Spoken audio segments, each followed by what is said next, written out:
நித்திய ஜீவன். பின்பு அவர் புறப்பட்டு வழியிலே போகையில் ஒருவன் ஓடி வந்து அவருக்கு முன்பாக முழங்காற்படியிட்டு, நல்ல போதகரே, நித்திய ஜீவனை சுதந்திரித்துக் கொள்ளும்படி நான் என்ன செய்ய வேண்டும் என்று கேட்டான். அதற்கு இயேசு, நீ என்னை நல்லவன் என்று சொல்வானேன்? தேவன் ஒருவர் தவிர நல்லவன் ஒருவனும் இல்லையே. விபச்சாரம் செய்யாதிருப்பாயாக, கொலை செய்யாதிருப்பாயாக, களவு செய்யாதிருப்பாயாக, பொய்ச்சாட்சி சொல்லாதிருப்பாயாக, வஞ்சனை செய்யாதிருப்பாயாக, உன் தகப்பனையும் உன் தாயையும் கனம் பண்ணுவாயாக என்கிற கற்பனைகளை அறிந்திருக்கிறாயே என்றார். அதற்கு அவன், போதகரே, இவைகளையெல்லாம் என் சிறு வயது முதல் கைக்கொண்டிருக்கிறேன் என்றான். இயேசு அவனை பார்த்து, அவனிடத்தில் அன்பு கூர்ந்து, உன்னிடத்தில் ஒரு குறைவு உண்டு. நீ போய் உனக்கு உண்டானவைகளையெல்லாம் விற்று தரித்திரருக்கு கொடு. அப்பொழுது பரலோகத்திலே உனக்கு பொக்கிஷம் உண்டாயிருக்கும். பின்பு சிலுவையை எடுத்துக்கொண்டு என்னை பின்பற்றி வா என்றார். அவன் மிகுந்த ஆஸ்தி உள்ளவனாய் இருந்தபடியால் இந்த வார்த்தையை கேட்டு மனமடிந்து துக்கத்தோடே போய்விட்டான். அப்பொழுது இயேசு சுற்றி பார்த்து தம்முடைய சீஷரை நோக்கி, ஐஸ்வர்யம் உள்ளவர்கள் தேவனுடைய ராஜ்யத்தில் பிரவேசிப்பது எவ்வளவு அரிதாயிருக்கிறது என்றார். சீஷர்கள் அவருடைய வார்த்தைகளை குறித்து ஆச்சரியப்பட்டார்கள். இயேசு பின்னும் அவர்களை நோக்கி, பிள்ளைகளே, ஐஸ்வர்யத்தின் மேல் நம்பிக்கையாயிருக்கிறவர்கள் தேவனுடைய ராஜ்யத்தில் பிரவேசிக்கிறது எவ்வளவு அரிதாயிருக்கிறது.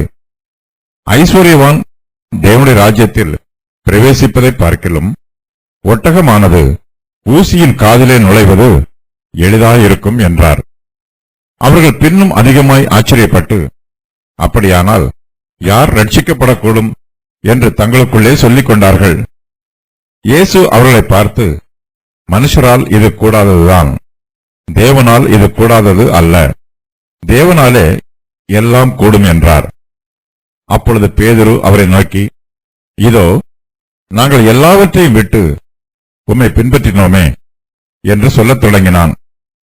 அதற்கு இயேசு பிரதியுத்தரமாக, என் நிமித்தமாகவும் சுவிசேஷத்தின் நிமித்தமாகவும் வீட்டையாவது சகோதரரையாவது சகோதரிகளையாவது தகப்பனையாவது தாயையாவது மனைவியையாவது பிள்ளைகளையாவது நிலங்களையாவது விட்டவன் எவனும் இப்பொழுது இம்மையிலே துன்பங்களோடே கூட நூறத்தனையாக வீடுகளையும் சகோதரரையும் சகோதரிகளையும் தாய்களையும் பிள்ளைகளையும் நிலங்களையும் மறுமையிலே நித்திய ஜீவனையும் அடைவான் என்று மெய்யாகவே உங்களுக்கு சொல்லுகிறேன். ஆகிலும் முந்தினோர் அநேகர் பிந்தினோராயும் பிந்தினோர் அநேகர் முந்தினோராயும் இருப்பார்கள் என்றார். என்ன செய்ய வேண்டும்? பின்பு அவர் புறப்பட்டு வழியிலே போகையில் ஒருவன் ஓடி வந்து அவருக்கு முன்பாக முழங்கால் படியிட்டு, நல்ல போதகரே, நித்திய ஜீவனை சுதந்திரித்துக் கொள்ளும்படி நான் என்ன செய்ய வேண்டும் என்று கேட்டான். இயேசு கிறிஸ்து சிறு பிள்ளைகளை அணைத்துக் கொண்டு அவர்கள் மேல் தமது கைகளை வைத்து அவர்களை ஆசீர்வதிக்கிறார். அதன் பின்பு அவர் புறப்பட்டு வழியிலே போகையில் ஒருவன் ஓடி வந்து அவருக்கு முன்பாக முழங்கால் படியிடுகிறான். மத்தேயு அவனை வாலிபன் என்றும் லூக்கா அவனை தலைவன் என்றும் குறிப்பிடுகிறார்கள். இந்த வாலிபன் இயேசு கிறிஸ்துவிடம் ஓடி வருகிறான். இவன் ஒரு தலைவனாக இருந்தாலும் அதற்குரிய பெருமை எதுவும் அவனிடம் காணப்படவில்லை. மிகுந்த ஆவலோடும் எதிர்பார்ப்போடும் பணிவோடும் அவன் இயேசு கிறிஸ்துவிடம் வருகிறான். அவசரத்தில் இருப்பவன் போல் இவனுடைய வருகை இருக்கிறது. இவனுடைய மனதில் சில குழப்பங்களும் சந்தேகங்களும் இருக்கிறது. இதை தெளிவுபடுத்த வேண்டும் என்று இயேசு கிறிஸ்துவிடம் ஓடி வந்து ஆலோசனை கேட்கிறான். தனக்கு கிடைத்திருக்கும் இந்த நல்ல வாய்ப்பை அவன் இழந்து போக விரும்பவில்லை. பெரிய தீர்க்கதரிசியாகிய இயேசு கிறிஸ்துவிடம் ஆலோசனை கேட்டால் நமது குழப்பம் நீங்கும், நமக்குள் தெளிவு பிறக்கும். இயேசு கிறிஸ்து தம்முடைய சீஷரோடு ஓரிடத்திற்கு புறப்பட்டு போய்க் கொண்டிருக்கிறார். அவர் போகிற வழியில் இந்த வாலிபன் அவரை சந்திக்கிறான். சீஷர்கள் இயேசுவை சூழ்ந்திருக்கிறார்கள்.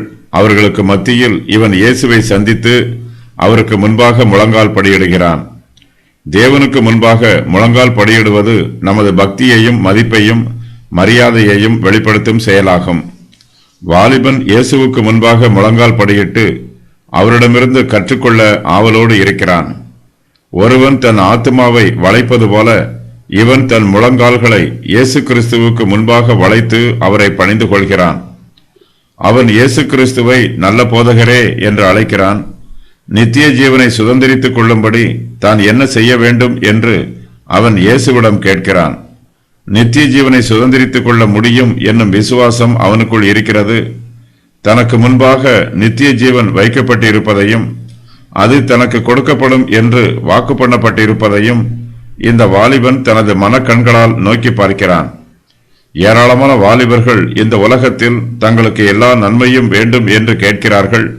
ஆனால் இவனோ இந்த உலகத்தில் எந்த நன்மை செய்ய வேண்டும் என்று கேட்கிறான். நன்மையை காண்பதற்கு நமக்கு யார் உதவி புரிவார் என்று இவன் கேட்கவில்லை.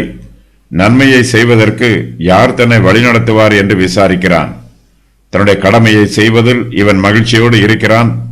நித்திய ஜீவனை சுதந்திரித்துக் கொள்ளும்படி தான் என்ன செய்ய வேண்டும் என்று இவன் கேட்ட கேள்வி மிகவும் முக்கியமான கேள்வியாகும். இந்த கேள்வியை கேட்ட மாத்திரத்திலேயே அவனுடைய உள்ளத்தில் ஒரு நம்பிக்கை பிறந்து விடுகிறது. இவன் நித்திய ஜீவனை நம்புகிறான், அதை சுதந்திரிக்க முடியும் என்று விசுவாசிக்கிறான். அதற்காக தான் என்ன செய்ய வேண்டும் என்று நித்திய ஜீவனை கொடுப்பவரிடமே விசாரிக்கிறான். இவனுடைய கேள்வி மிகவும் விவேகமானது. அதைவிட இவன் இயேசு கிறிஸ்துவிடம் இந்த கேள்வியை கேட்பது மிகவும் ஞானம் உள்ளது. இந்த கேள்வியை கேட்பதற்கு இயேசு கிறிஸ்துதான் சரியான நபர். அவரே வழியும் சத்தியமும் ஜீவனுமாக இருக்கிறார். இவர் பரலோகத்தில் இருந்து இந்த உலகத்திற்கு வந்திருக்கிறவர். பரலோகத்திற்கு செல்லும் வழியை இவரே உண்டு பண்ணி அந்த வழியை நமக்கு தெரியப்படுத்துகிறார். கிறிஸ்தவ மார்க்கத்தில் நித்திய ஜீவனை பற்றியும் அதை சுதந்திரிப்பதற்கு நாம் செய்ய வேண்டியதை பற்றியும் விவரிக்கப்படுகிறது. நித்திய ஜீவனை காண்பித்தால் மாத்திரம் போதாது, அதை அடைவதற்கு எந்த வழியில் செல்ல வேண்டும் என்று பாதையும் காண்பிக்க வேண்டும். இதே கேள்வியை ஒரு சமயம் நியாயசாஸ்திரி ஒருவன் இயேசு கிறிஸ்துவிடம் கேட்டான். ஆனால் அவனுடைய எண்ணம் தவறானது. இயேசுவை சோதிக்கும்படியாக அவன், போதகரே, நித்திய ஜீவனை சுதந்திரித்துக் கொள்ளும்படிக்கு நான் என்ன செய்ய வேண்டும் என்று கேட்டான். இவனுடைய கேள்வி நல்லதுதான். இதில் நல்ல வார்த்தைகள் அடங்கி இருக்கிறது. ஆனால் இவனுடைய நோக்கம் தவறானது. நாம் இயேசு கிறிஸ்துவிடம் வரும்போது அவர் நம்முடைய விண்ணப்பத்தின் வார்த்தைகளையும் கேட்கிறார், நம்முடைய மனதையும் ஆராய்ந்து பார்க்கிறார். நமது உள்ளம் தெளிவாகவும் பரிசுத்தமாகவும் இருந்தால்தான் நாம் தேவனிடத்தில் ஏறெடுக்கும் விண்ணப்பங்களுக்கு அவர் பதில் கொடுப்பார். கற்பனைகளை அறிந்திருக்கிறாயே. அதற்கு இயேசு, நீ என்னை நல்லவன் என்று சொல்வானேன்? தேவன் ஒருவர் தவிர நல்லவன் ஒருவனும் இல்லையே. விபசாரம் செய்யாதிருப்பாயாக, கொலை செய்யாதிருப்பாயாக, களவு செய்யாதிருப்பாயாக, பொய்ச்சாட்சி சொல்லாதிருப்பாயாக, வஞ்சனை செய்யாதிருப்பாயாக, உன் தகப்பனையும் உன் தாயையும் கனம் பண்ணுவாயாக என்கிற கற்பனைகளை அறிந்திருக்கிறாயே என்றார். இந்த வாலிபனுடைய விசுவாசம் விருத்தி அடைவதற்கு இயேசு கிறிஸ்து உதவி பண்ணுகிறார். இவனுடைய விசுவாசத்தை உற்சாகப்படுத்துகிறார். இந்த வாலிபன் இயேசு கிறிஸ்துவை நல்ல போதகரே என்று அழைக்கிறான். ஆனால் இயேசுவோ அவனுக்கு தம்மை ஒரு போதகராக வெளிப்படுத்துவதற்கு பதிலாக தம்மை தேவனாகவே வெளிப்படுத்துகிறார். ஏனெனில் தேவன் ஒருவர் தவிர நல்லவன் ஒருவனும் இல்லை. இயேசு கிறிஸ்து அந்த வாலிபனிடம் கற்பனைகளை கைக்கொள்ள வேண்டும் என்று ஆலோசனை கூறுகிறார். 10 கற்பனைகளில் இயேசு கிறிஸ்து இங்கு 6 கற்பனைகளை குறிப்பிடுகிறார். இவை அனைத்தும் நம்முடைய அயலாருக்கு நாம் நிறைவேற்ற வேண்டிய கடமைகளாகும். 5வது கற்பனை இங்கு கடைசியாக கூறப்பட்டிருக்கிறது. எல்லா கற்பனைகளையுமே நாம் கைக்கொள்ள வேண்டும் என்பதுதான் இயேசு கிறிஸ்துவின் உபதேசம். கைக்கொண்டிருக்கிறேன். அதற்கு அவன், போதகரே, இவைகளையெல்லாம் என் சிறு வயது முதல் கைக்கொண்டிருக்கிறேன் என்றான். இந்த வாலிபன் பரலோகம் போவதற்கு இப்போதே ஆயத்தமாக இருக்கிறான். தேவனுடைய கற்பனைகளில் இவன் எதையும் மீறவில்லை. அவைகளையெல்லாம் அவனுடைய சிறு வயது முதல் கைக்கொண்டிருக்கிறான். எல்லா கற்பனைகளையும் தான் கைக்கொண்டு வருவதாகவும் தன்னுடைய அயலாருக்கு தான் செய்ய வேண்டிய கடமைகளையெல்லாம் குறைவில்லாமல் செய்து வருவதாகவும் அறிக்கை செய்கிறான். தன்னிடத்தில் மிகப்பெரிய பாவம் எதுவும் இல்லை என்பது இவனுடைய எண்ணம். நித்திய ஜீவனை சுதந்திரிப்பதற்கு இவன் வெகு அருகாமையில் வந்திருக்கிறான். இப்போது நல்ல போதகரே என்று அழைப்பதற்கு பதிலாக போதகரே என்று அழைக்கிறான். தமது சிறு வயது முதல் கற்பனைகளை கைக்கொள்வதாக கூறுகிறான். இயேசு கிறிஸ்து அவன் மீது அன்பு கூர்ந்து இன்னும் ஒரு கற்பனையையும் அவனுக்கு கூறுகிறார். அவன் 10வது கற்பனையை கைக்கொள்ளவில்லை. அவன் தன்னை போல் பிறரை நேசிக்கவில்லை. உன்னிடத்தில் ஒரு குறைவு உண்டு. இயேசு அவனை பார்த்து அவனிடத்தில் அன்பு கூர்ந்து, உன்னிடத்தில் ஒரு குறைவு உண்டு. நீ போய் உனக்கு உண்டானவைகளையெல்லாம் விற்று தரித்திரருக்கு கொடு. அப்பொழுது பரலோகத்தில் உனக்கு பொக்கிஷம் உண்டாயிருக்கும். பின்பு சிலுவையை எடுத்துக்கொண்டு என்னை பின்பற்றி வா என்றார். இயேசு இந்த வாலிபன் மீது அன்பாயிருக்கிறார். நித்திய ஜீவனை சுதந்திரித்துக் கொள்வதற்கு என்ன செய்ய வேண்டும் என்று இயேசு கிறிஸ்துவிடம் யார் கேட்டாலும் அவர்களிடத்தில் இயேசு அன்பு கூறுவார். அவன் வாலிபனாக இருந்தாலும், வயோதிகனாக இருந்தாலும், ஐஸ்வர்யவானாக இருந்தாலும், தரித்திரனாக இருந்தாலும் இயேசு அவன் மீது அன்பு கூறுவார். இந்த வாலிபனுடைய விசுவாசத்தை இயேசு சோதித்து பார்க்கிறார். முடிவில் இந்த வாலிபன் மனமடிந்து துக்கத்தோடு இயேசுவை விட்டு போய்விடுகிறான். சிறு வயது முதலே இந்த வாலிபன் எல்லா கற்பனைகளையும் கைக்கொண்டு வருகிறான். ஆனால் இவனுடைய இருதயமோ இந்த உலகத்தின் ஐஸ்வர்யத்தின் மீது சார்ந்திருக்கிறது. தேவனை அதிகமாக நேசிப்பதற்கு பதிலாக இவன் தன் ஐஸ்வர்யத்தை அதிகமாக நேசிக்கிறான். இவன் கற்பனைகளை கைக்கொண்டாலும் இவனிடத்தில் பொருளாசை இருக்கிறது. இயேசு கிறிஸ்து இவனுடைய இருதயத்தை ஆராய்ந்து பார்க்கிறார். இவனிடத்தில் உள்ள குறையை காண்கிறார். இவனும் நித்திய ஜீவனை சுதந்திரித்துக் கொள்ள வேண்டும் என்று இயேசு விரும்புகிறார். ஆகையினால் இயேசு இவன் மீது அன்பு கூர்ந்து இவனை பார்த்து, நீ போய் உனக்கு உண்டானவைகளையெல்லாம் விற்று தரித்திரருக்கு கொடு என்று கூறுகிறார். ஒவ்வொரு மனுஷனும் தன்னுடைய திராணிக்கு தக்கதாக தரித்திரருக்கு உதவி புரிய வேண்டும். உலக பிரகாரமான சம்பத்து நமக்கு கொடுக்கப்பட்டிருக்கும் தாளந்துகளாகும். நம்முடைய ஐஸ்வர்யத்தை தேவன் கொடுத்திருக்கும் தாளந்தாக நினைத்து அவற்றை தேவனுடைய நாம மகிமைக்காக இந்த பூமியில் பயன்படுத்த வேண்டும். தரித்திரர் இந்த பூமியில் எப்போதும் இருக்கிறார்கள். நமது உதவிகளை பெற்றுக்கொள்ள அவர்கள் எப்போதும் ஆயத்தமாக இருக்கிறார்கள். தரித்திரருக்கு உதவி செய்வது எளிதான ஊழியம் அல்ல. அவர்களுக்கு உதவி செய்யும் போது நமது சம்பத்து குறையும். பூமியில் அவர்களுக்கு உதவி செய்வதனால் நமது பொக்கிஷம் குறையும். ஆயினும் இதனால் பரலோகத்திலே நமக்கு பொக்கிஷம் உண்டாயிருக்கும். பூமியில் நமக்கு ஏற்படும் இழப்பு பரலோகத்தில் சரி பண்ணப்படும். இந்த வாலிபன் இயேசு கிறிஸ்துவின் வார்த்தையை விசுவாசிக்க வேண்டும். பூமியில் நமது செல்வங்களை தரித்திரருக்கு கொடுத்தால் பரலோகத்தில் நமக்கு பொக்கிஷம் உண்டாயிருக்கும் என்று நம்ப வேண்டும். சத்தியத்தை இந்த வாலிபன் தன் உள்ளத்தில் பூரணமாக விசுவாசிக்க வேண்டும். இயேசு கிறிஸ்துவுக்காக இந்த பூமியில் நாம் இழப்பதை பரலோகத்தில் திரும்ப பெற்றுக்கொள்வோம் என்னும் விசுவாசம் நமக்குள் தெளிவாக இருக்க வேண்டும். ஆனால் இந்த வாலிபனுக்கோ இந்த பூமியில் மிகுந்த ஆஸ்தி இருக்கிறது. இதை அனுபவிக்க வேண்டும் என்று இவன் ஆசைப்படுகிறான். இவை எல்லாவற்றையும் விற்று தரித்திரருக்கு கொடுக்க அவனுக்கு மனமில்லை. தரித்திரருக்கு உதவி செய்வதனால் பரலோகத்தில் தனக்கு பொக்கிஷம் உண்டாயிருந்தாலும் தற்போது பூமியில் தனக்குள்ள ஆஸ்திகளை இழக்க இவன் ஆயத்தமாக இல்லை. தன்னுடைய ஆஸ்திகளை எல்லாம் விற்று தரித்திரருக்கு கொடுத்த பின்பு தன் சிலுவையை எடுத்துக்கொண்டு இந்த வாலிபன் இயேசு கிறிஸ்துவை பின்பற்றி வர வேண்டும். வரப்போகிற மகிமையை எதிர்பார்த்து தற்போதுள்ள பாடுகளை அனுபவிக்க ஆயத்தமாக இருக்க வேண்டும். வருங்காலத்து கிரீடத்தை விசுவாசித்து தற்போது சிலுவையை சுமக்க வேண்டும். ஆனால் இந்த வாலிபனோ வருங்கால மகிமையை விட தற்காலத்து வசதிகளையே அதிகமாக நேசிக்கிறான். இவனிடத்தில் இப்படிப்பட்ட ஒரு குறை உள்ளது. ஆகையினால் இயேசு இவனுடைய உள்ளத்தை பார்த்து, உன்னிடத்தில் ஒரு குறைவு உண்டு என்று கூறுகிறார். அவனை குற்றப்படுத்த வேண்டும் என்பதற்காக இயேசு கிறிஸ்து இந்த வார்த்தைகளை கூறவில்லை. அவனும் நித்திய ஜீவனை சுதந்திரித்துக் கொள்ள வேண்டும் என்பதற்காக அவன் மீது அன்பு கூர்ந்து இயேசு இந்த வார்த்தைகளை அவனுக்கு கூறுகிறார். இயேசு கிறிஸ்து கூறிய கட்டளையில் 6 காரியங்கள் அடங்கி இருக்கிறது. அவையாவன: நீ போ, உனக்கு உண்டானவைகளையெல்லாம் வில், தரித்திரருக்கு கொடு, என்னிடத்தில் வா, சிலுவையை எடுத்துக்கொள், என்னை பின்பற்றி வா. துக்கத்தோടെ போய்விடுகிறான். அவன் மிகுந்த ஆஸ்தி உள்ளவனாய் இருந்தபடியால் இந்த வார்த்தையை கேட்டு மனமடிந்து துக்கத்தோടെ போய்விட்டான். இயேசு கிறிஸ்து வாலிபனிடம் அவனுக்கு உண்டானவைகளையெல்லாம் விற்று தரித்திரருக்கு கொடுக்குமாறு கூறுகிறார். ஆனால் அந்த வாலிபனோ மிகுந்த ஆஸ்தி உள்ளவனாக இருக்கிறபடியினால் இயேசு கிறிஸ்துவின் வார்த்தையை கேட்டு மனமடிந்து துக்கத்தோടെ போய்விடுகிறான். நித்திய ஜீவனை சுதந்திரித்துக் கொள்வதை விட தன்னுடைய உலக பிரகாரமான ஆஸ்திகளை சுதந்திரித்துக் கொள்ளவே அவன் அதிகமாக விரும்புகிறான்.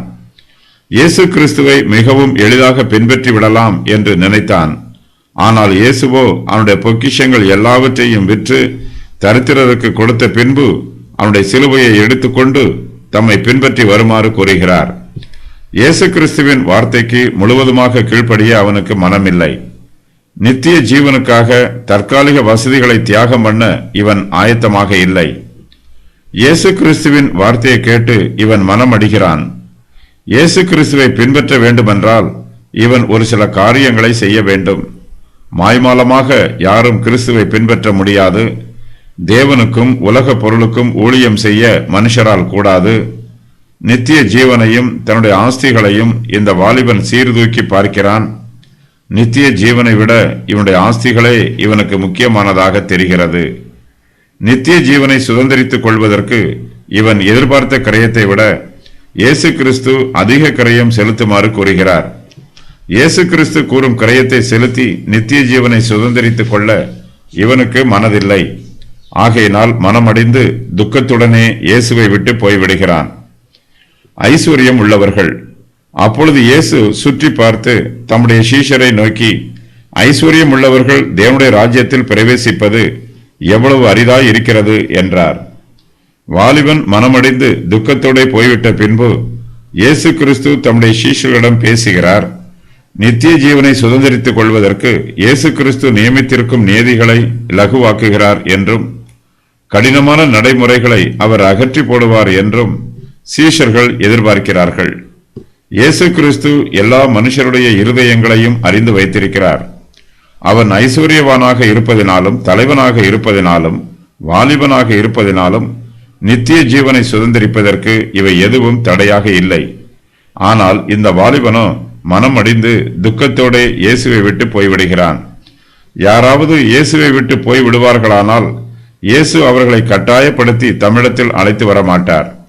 போகிறவர்கள் போகட்டும் என்று விட்டு விடுவார். மனுஷருடைய சித்தத்திற்கு விரோதமாக இயேசு ஒருபோதும் மனுஷர் மீது தம்முடைய சித்தத்தை கட்டாயப்படுத்தி திணிப்பதில்லை. இந்த உலகத்தில் சிலர் பெரிய ஐஸ்வர்யவான்களாக இருக்கிறார்கள்.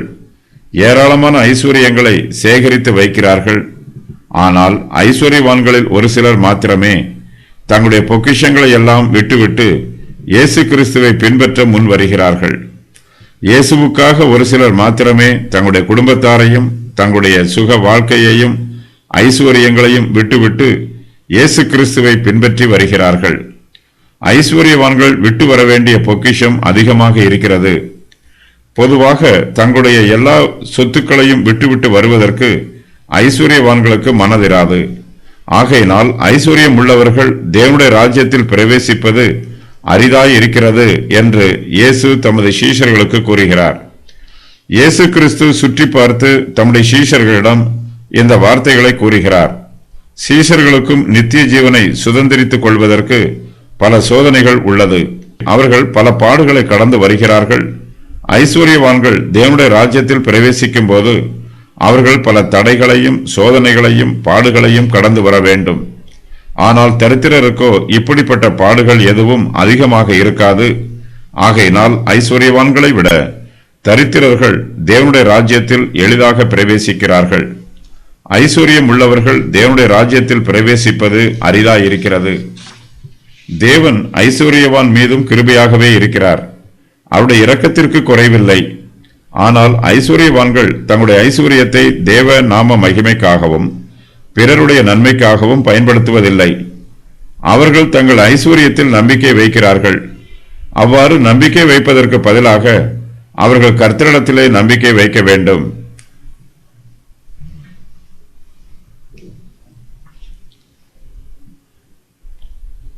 ஐஸ்வர்யத்தின் மேல் நம்பிக்கையாய் இருக்கிறவர்கள்.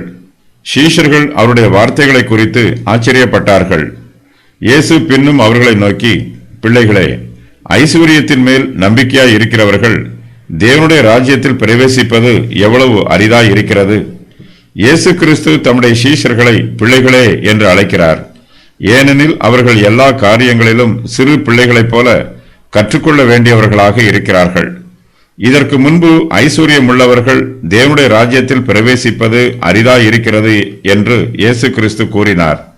ஆனால் இப்போதோ ஐஸ்வர்யத்தின் மேல் நம்பிக்கையாய் இருக்கிறவர்கள் தேவனுடைய ராஜ்யத்தில் பிரவேசிக்கிறது அரிதாயிருக்கிறது என்று கூறுகிறார். ஐஸ்வர்யவான்களாக இருப்பதில் தவறில்லை. ஆனால் நாம் தேவனிடத்தில் நம்பிக்கை வைப்பதற்கு பதிலாக நம்முடைய ஐஸ்வர்யத்தின் மேல் நம்பிக்கை வைக்கக்கூடாது.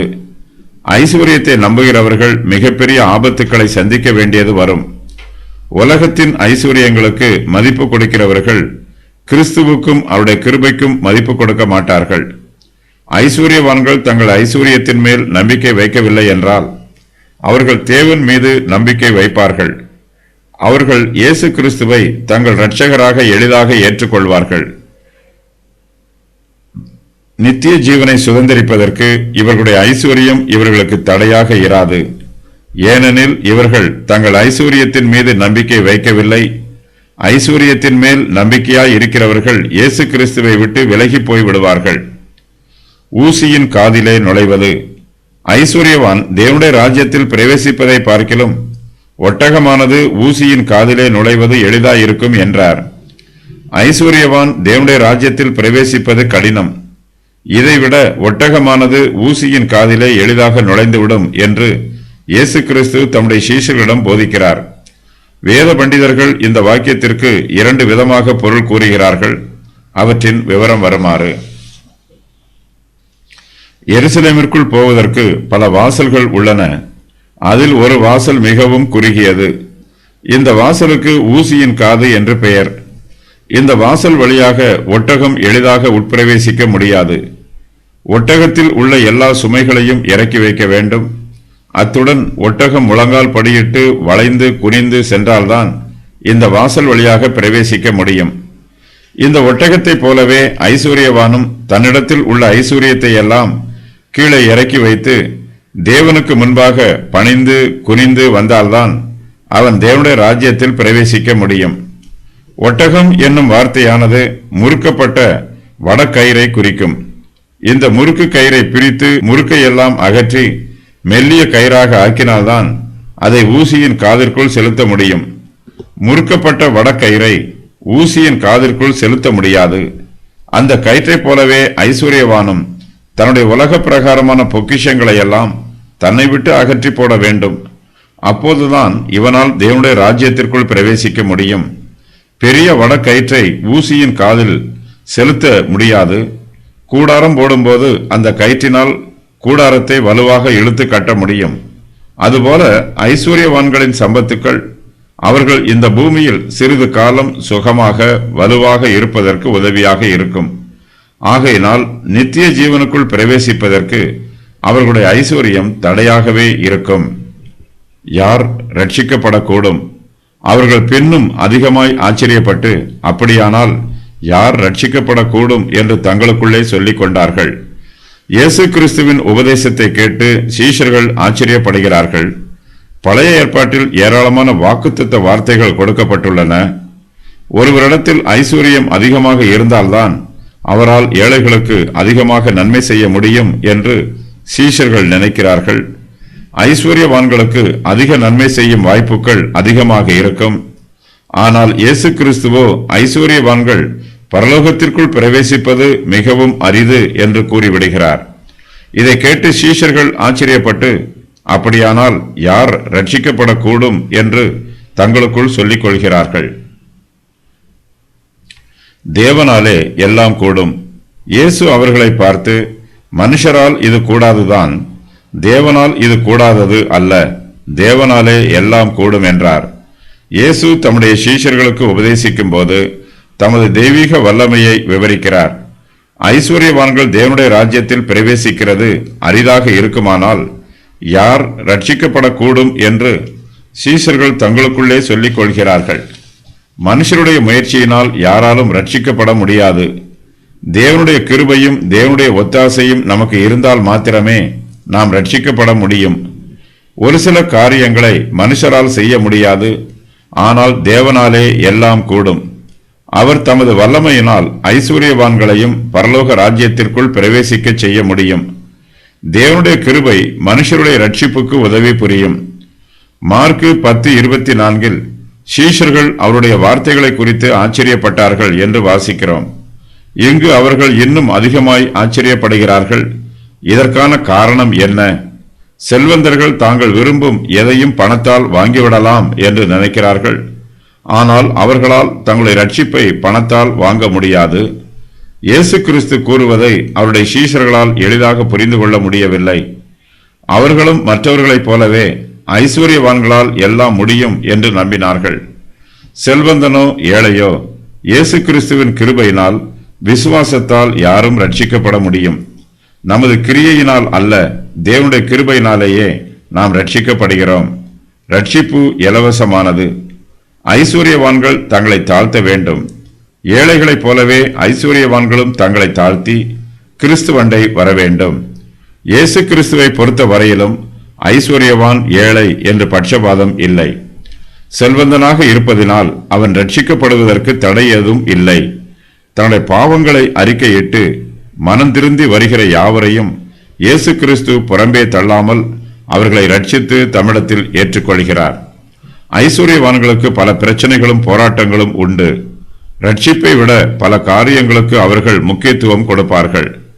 ரட்சிக்கப்படுவதற்கு தன்னுடைய ஐஸ்வர்யத்தை எல்லாம் ஏழைகளுக்கு கொடுத்து விட்டுத்தான் வர வேண்டும் என்னும் கட்டாயம் இல்லை. விசுவாசத்தோடு வந்தாலே போதுமானது. ஆனாலும் கர்த்தர் ஐஸ்வர்யவானிடம் அந்த காரியத்தை செய்யுமாறு எதிர்பார்த்தால் அவன் நிச்சயமாகவே தன் ஐஸ்வர்யத்தை விட்டுவிட்டுத்தான் வர வேண்டும். இங்கு வலியுறுத்தப்படுவது என்னவென்றால், ஐஸ்வர்யவான் தன் ஐஸ்வர்யத்தின் மீது நம்பிக்கை வையாமல் இயேசு கிறிஸ்துவிடத்தில் நம்பிக்கை வைக்க வேண்டும் என்பதுதான். 100 அத்தனையாக.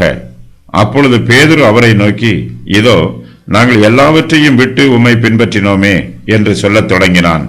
அதற்கு இயேசு பிரதியுத்தரமாக, என் நிமித்தமாகவும் சுவிசேஷத்தின் நிமித்தமாகவும் வீட்டையாவது சகோதரரையாவது சகோதரிகளையாவது தகப்பனையாவது தாயையாவது மனைவியையாவது பிள்ளைகளையாவது நிலங்களையாவது விட்டவன் எவனும் இப்பொழுது இம்மையிலே துன்பங்களோட கூட 100 அத்தனையாக வீடுகளையும் சகோதரரையும் சகோதரிகளையும் தாய்களையும் பிள்ளைகளையும் நிலங்களையும் மறுமையிலே நித்திய ஜீவனையும் அடைவான் என்று மெய்யாகவே உங்களுக்கு சொல்லுகிறேன். ஆகிலும் முந்தினோர் அநேகர் பிந்தினோராயும் பிந்தினோர் அநேகர் முந்தினோராயும் இருப்பார்கள் என்றார்.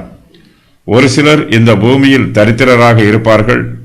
அவர்கள் தேவனுடைய கிருபையினால் ரட்சிக்கப்பட்டிருப்பார்கள். தியாகம் பண்ணுவதற்கு அவர்களுக்கு அதிகமாக ஒன்றும் இருந்திருக்காது. ஆனால் வேறு சிலரோ இந்த பூமியில் ஐஸ்வர்யவான்களாக இருந்திருப்பார்கள். அவர்கள் தேவ கிருபையினால் ரட்சிக்கப்பட்டிருப்பார்கள். இயேசு கிறிஸ்துவுக்காக அவர்கள் ஏராளமானவற்றை தியாகம் பண்ணி விட்டுவிட்டு வந்திருப்பார்கள். இப்படிப்பட்டவர்களுக்கு தேவனுடைய ஆசீர்வாதம் கிடைக்கும் என்று இயேசு கிறிஸ்து தெளிவுபடுத்துகிறார். பேதுரு இயேசு கிறிஸ்துவிடம் வந்து, இதோ நாங்கள் எல்லாவற்றையும் விட்டு உம்மை பின்பற்றினோமே என்று சொல்லத் தொடங்குகிறான்.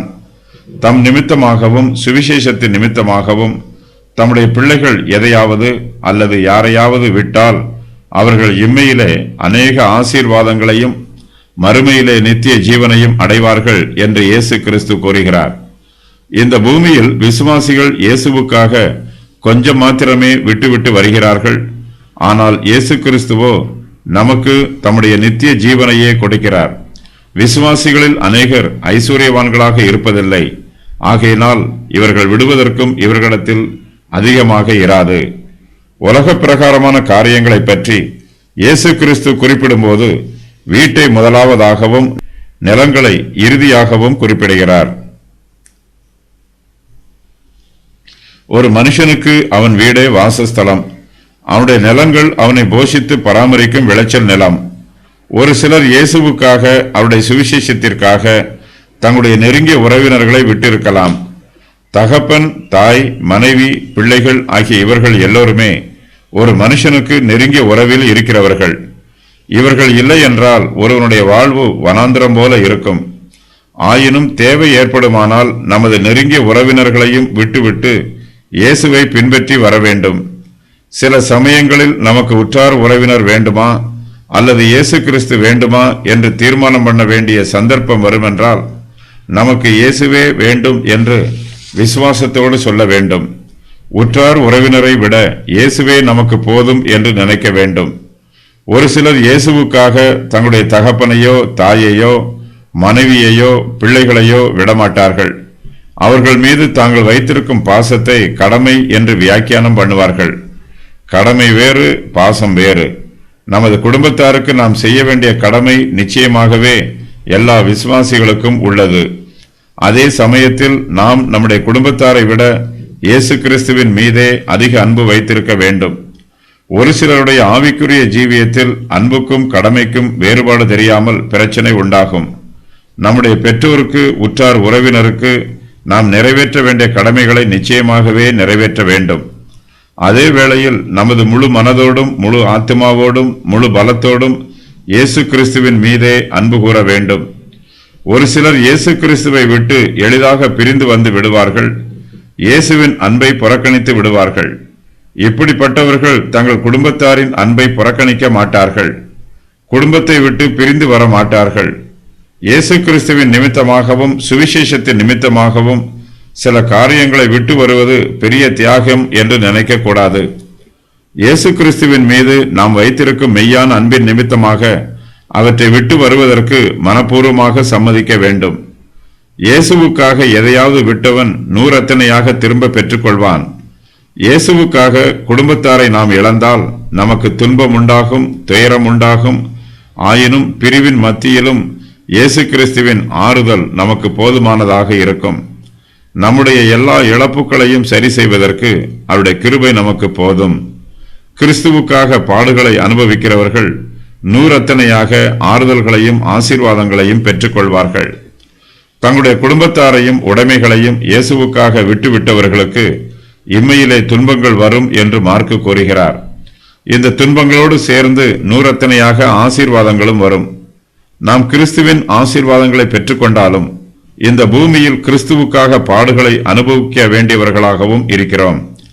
இம்மையில் நாம் துன்பங்களை அனுபவித்தாலும் மறுமையில் நாம் நித்திய ஜீவனை பெற்றுக்கொள்வோம். நாம் இம்மையிலேயே நூறத்தனையாக பெற்றுக்கொள்வதனால் பரலோகத்தில் நாம் பெற்றுக்கொள்வதற்கு அதிகமாக எதுவும் இராது என்று கற்பனை பண்ண வேண்டிய அவசியமில்லை. பரலோகத்தின் ஆசீர்வாதங்களோடு ஒப்பிடும்போது இம்மையில் நூறத்தனை என்பது சாதாரண ஆசீர்வாதமே. நித்திய ஜீவனுக்கு இணையாக இம்மையின் எந்த ஆசீர்வாதத்தையும் ஒப்பிட முடியாது. சீஷர்கள் இயேசு கிறிஸ்துவுக்காக எல்லாவற்றையும் விட்டுவிட்டு வந்திருக்கிறார்கள். இயேசு கிறிஸ்து இவர்களையே முதலாவதாக அழைத்தார். இவர்களுக்கு பின்பு இன்னும் அநேக ஊழியக்காரர்களை இயேசு கிறிஸ்து அழைப்பார். தங்களுடைய தியாகத்தை குறித்து சீஷர்கள் அதிகமாக பேசிக் கொண்டிருக்கிறார்கள். ஆனால் இயேசு கிறிஸ்துவோ முந்தினோர் அநேகர் பிந்தினோராக இருப்பார்கள் என்றும் பிந்தினோர் அநேகர் முந்தினோராக இருப்பார்கள் என்றும் கூறுகிறார். இயேசுவுக்காக நாம் எதை இழந்தாலும் அதை இந்த பூமியில் இயேசு கிறிஸ்து நமக்கு திரும்ப தருவதற்கு சித்தமுள்ளவராக இருக்கிறார்.